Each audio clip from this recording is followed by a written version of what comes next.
મારું નામ જ્યોત્સનાબેન ખંખાળ છે. મને કમરનો અને પગનો ખૂબ જ દુખાવો હતો અને જમણા પગમાં ઝણઝણાટ હતી.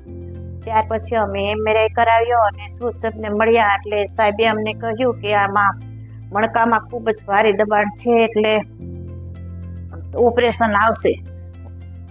પછી સાહેબે અમને ઓપરેશનના ફાયદા જણાવ્યા અને અમે ઓપરેશન કરાવ્યું. ઓપરેશન કરાવ્યા પછી મને ખૂબ જ સારું છે અને હું આ જાતે ચાલી શકું છું અને અમારું કામ પણ કરી શકું છું. હવે મને કમર અને પગનો દુખાવો જતો રહ્યો છે અને સારું છે. આથી હું સાહેબને ખૂબ ખૂબ આભાર માનું છું અને SS હોસ્પિટલને પણ ખૂબ ખૂબ આભાર માનું છું.